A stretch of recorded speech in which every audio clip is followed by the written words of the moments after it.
لیکن سلمان صاحب کیا طالبان کی حکومت کو دنیا قبول کرے گی افغان عوام سمیت؟ دیکھیں تاریخ نے اپنا فیصلہ سنا دیا اچھا، اور فیصلہ یہی ہے کہ اگر کوئی قوم کسی غیر ملکی طاقت کے تسلط کے خلاف یکجان ہو جائے تو اس کے پاؤں وہاں پر لگ نہیں سکتے۔ میرا خیال ہے ایاز صاحب نے بہت ساری چیزیں کلیئر کر دی ہیں اور یہ بات درست ہے کہ وہاں پر ایک مضبوط حکومت بننے جا رہی ہے اچھا، اور انہیں وہاں پر ایک عدالتی نظام، ایک معاشی نظام، ایک تعلیمی نظام اور جدید دور سے ہم آہنگ اپنی پالیسیز جو ہے وہ لانی پڑیں گی، اور جو غیر ملکی معاہدے ہیں ان کا احترام کرنا ہوگا۔ اور بات یہ کہ ہم کل اس وقت وہ ویڈیو میسج جو تھا اشرف غنی صاحب کا، اس کا ذکر کر رہے تھے، تو میں نے ایک بڑی تلخ بات کی تھی اور وہ بہت بڑی تلخ حقیقت بھی تھی۔ میں نے اس لیے کہا تھا کہ اس امریکہ پہ اس کا جو ایٹیچیوڈ ہے وہ بے وفائی کا ہے اور اس نے کبھی کسی کے ساتھ کھڑا نہیں ہوا۔ میں نے جنرل مشرف کی مثال دی تھی کہ وہ ایک وقت میں کہتے تھے کہ ہم جنرل مشرف کے اندر سے پاکستان کو دیکھتے ہیں، آج وہ جنرل مشرف پڑا ہے اور آج اشرف غنی صاحب بھی یہ سوچ رہے ہوں گے کہ یہ جو کٹ پتلی اور پٹھو یہ کبھی ان کے پاؤں نہیں ہوتے۔ کل ویڈیو میسج میں وہ کیا کہہ رہے تھے اور آج وہ افغانستان کی سرزمین نے انہیں قبول نہیں کیا۔ دوسری بات آپ نے کہا کہ جی کون قبول کرے گا کون نہیں کرے گا، وہ قبول ہو چکے ہیں۔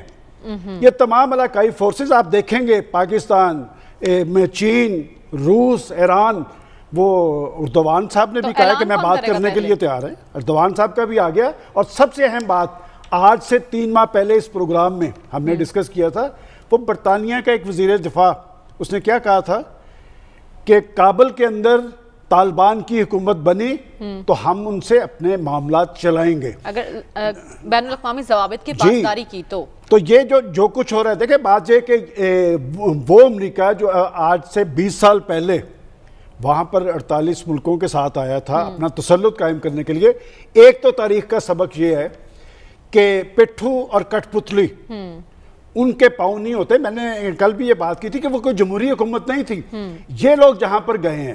دیکھیں بات یہ کہ میں مسلسل اس پروگرام میں کہتا آ رہا ہوں کہ یہ جو 1 سال تک مذاکرات امریکہ کر رہا تھا طالبان کے ساتھ، کیا صرف اسی بات پہ کر رہا تھا کہ جی ہم وہاں سے بڑے پرامن انداز میں نکلیں گے؟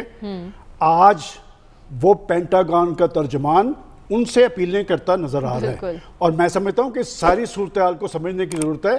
اور جو کریڈٹ ہے ہمارا پاکستان کا، کیا میں یہ بات نہیں کہتا تھا کہ اب علاقائی فیصلے علاقے کے اندر ہوں گے، اب 7 سمندر پار سے ڈکٹیشن نہیں آئے گی۔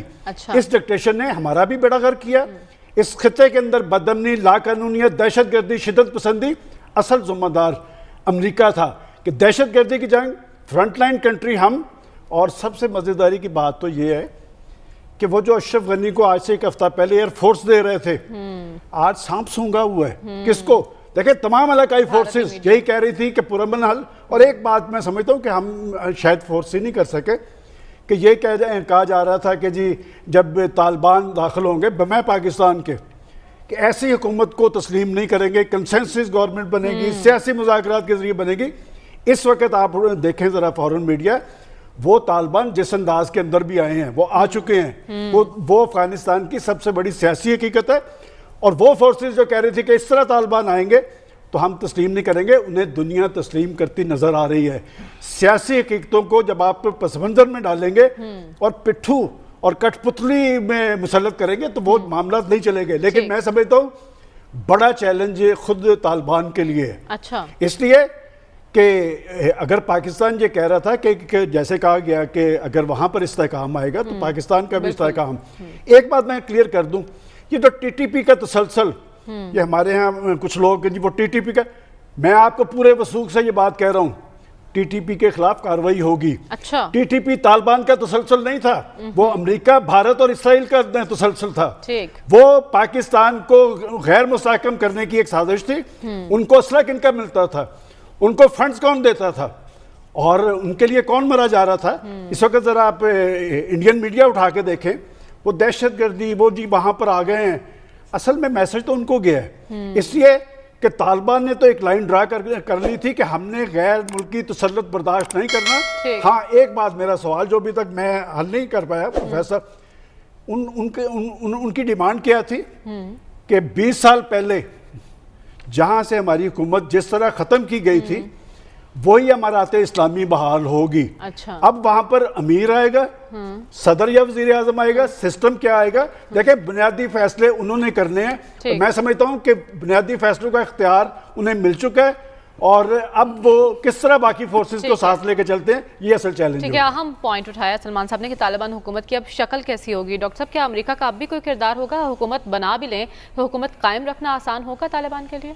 دیکھیے یہی سب سے بڑا چیلنج ہوگا. جہاں تک امریکہ کا کردار ہے, امریکہ کا کردار تو اب پروپیگنڈا ہوگا. اچھا کہ وہ اس کے خلاف ہندوستان سے مل کے یہ پروپیگنڈا کرے کہ بھئی دہشت گردی فروغ پا رہی ہے, تو اس قسم کا وہ منفی پروپیگنڈا کریں گے. لیکن جادو وہ ہے جو سر چڑھ کے بولتا ہے, اور اس کا یہ ہے کہ طالبان کو اب یہ دکھانا ہوگا کہ کس طرح ان کی حکومت پچھلے طالبان سے مختلف ہے. اگرچہ یہ ٹھیک ہے کہ وہ امارات کا جو کانسیپٹ ہے اس کو تو لے کے چلیں گے, لیکن اس کے اندر فرق اس لیے پڑے گا کہ موجودہ طالبان کو جو ایکسپوجر رہا ہے انٹرنیشنل, وہ 1996 سے 2001 والے طالبان کو نہیں تھا. کیونکہ ان کی جو قیادت ہے ملا برادر اور دوسرے, یہ نہ صرف امریکہ سے انہوں نے ڈائیلاگ کیا ہے, چین سے بھی ان کے ڈائیلاگ ہوئے ہیں, چین گئے ہیں, روس گئے ہیں, پاکستان سے تو ڈائیلاگ چلتا ہے, ایران سے ان کا ڈائیلاگ رہا ہے. اور دوحہ کے اندر سب سے بڑا جو ان کو فائدہ ہوا ہے دوحہ کے آفس کا ہوا ہے, اس کی وجہ سے ان کو ایک انٹرنیشنل ایکسیس ملی, اور ان کو اندازہ ہوا کہ دنیا کیا سوچ رہی ہے دیکھ رہی. تو ان کو یہ پتہ ہے کہ اگر انہوں نے بین الاقوامی سطح پر قبول ہونا ہے تو اس میں دو قسم کی کارروائیوں کی ضرورت ہوگی. ایک تو اندرونی طور پر کس قسم کی حکومت یہ قائم کرتے ہیں, امن و سکون کو افغانستان میں بحال کرنا ہوگا. اور اس وقت خطرہ یہی تھا, شروع میں ہم بھی یہ بات کرتے تھے کہ ایک اندرونی لڑائی چلے گی, لیکن ہم نے یہ دیکھا ہے کہ اس لڑائی کے بغیر بہت کم لڑائی ہوئی ہے, اور اس کے بغیر انہوں نے معاملات کو طے کیا ہے, اور کابل میں بھی وہ یہی کام کر رہے ہیں. تو ایک تو یہ ہے کہ اندرونی طور پر ایک مستحکم حکومت کو قائم رکھنا جو کہ اکوموڈیٹ کرے گی افغانستان کی ایتھنک اور ریلیجس ڈائیورسٹی کو. یہ بڑا اہم پوائنٹ ہے, کیونکہ افغانستان میں ڈائیورسٹی اتنی زیادہ ہے کہ اگر پچھلے طالبان والی پالیسی ہوگی تو وہ پرابلم ہو جاتی ہے. پھر اس کے علاوہ جو اس کے اندرونی معاملات ہیں, اقتصادی معاملات ہیں, امن و سکون کے معاملات ہیں, مینجمنٹ کے معاملات ہیں, سب سے زیادہ ٹیسٹ اندرونی ہے ان کا. اس کے بعد پھر اگر ریاست کے طور پہ وہ بیہیو کرتے ہیں تو جو بین الاقوامی ذمہ داریاں ہوتی ہیں وہ کس حد تک آپ ادا کرنے کو تیار ہوتے ہیں. اگر بین الاقوامی ذمہ داریاں ادا کریں گے تو پھر یہ جو ایک رٹ لگی ہوئی تھی کہ جو زبردستی حکومت بنے گی ہم اس کو قبول نہیں کریں گے, انٹرنیشنل کمیونٹی قبول کر لے گی. وہ اس لیے قبول کرتی ہے جب آپ اپنی ذمہ داریاں سر انجام دیتے ہیں, ملک کے اندر ایک آپ مؤثر قوت کے طور پر ایک سینٹرلائز سسٹم کریٹ کرتے ہیں, تو وہ حکومتیں وقت کے ساتھ ہو جاتی ہیں. جہاں تک پاکستان کا تعلق ہے, دیکھیے پاکستان جو ہے وہ اس وقت بارڈر تورخم والا بارڈر بند ہوا ہے, جس طرح چمن بند تھا, چمن کھل گیا, اسی طرح تورخم کا بارڈر بھی کھل جائے گا. جو بائی لیٹرل ٹریڈ ہے وہ بھی جائے گی, کیونکہ بائی لیٹرل ٹریڈ کا تعلق افغانستان کے عوام سے ہے. کیونکہ جو افغانستان میں بہت سی ضروریات, کیا بیشتر ضروریات کی چیزیں جو ہیں وہ پاکستان سے جاتی ہیں. ایک ٹریڈ ہے, سمگلنگ بھی ہے, تو میرا خیال ہے یہ چیزیں قائم رہیں گی. اور پاکستان بالکل جیسا کہا گیا ہے یہاں کہ پاکستان کے لیے مفاد میں یہی ہے کہ افغانستان میں ایک مستحکم حکومت ہو. مستحکم حکومت کا مطلب یہ ہے کہ جو اس قسم کی انتہا پسند تنظیمیں ہیں ان کو وہ کنٹرول کریں گے, وہ ان کا مرکز نہیں ہوگا. ماضی میں سب سے بڑا جو نقصان طالبان کا تھا وہ یہ تھا کہ ہر قسم کی تنظیم وہاں پہنچ گئی تھی, ہر قسم کا لڑاکا عناصر وہاں پہنچ گئے تھے, جن کو ایک وقت میں ٹھیک ہے امریکہ نے پیٹرنائز کیا ہے, لیکن ظاہر ہے بڑی طاقتیں جب ضرورت نہ رہے تو وہ آنکھیں بدل لیتی ہیں, کوئی یہ ایک نئی بات نہیں ہے. تو میرا خیال یہ ہے کہ ہمیں یہ دیکھنا ہوگا کہ طالبان کس قسم کا نظام جو ہے وہ لاتے ہیں, اور پاکستان کے ساتھ ایک ریلیشن شپ ان کا ضرور رہے گا, اور پاکستان چاہے ان کو ریکگنائز کرنے میں ٹائم لے گا، فوری طور پہ پاکستان ریکگنائز نہیں کرے گا، لیکن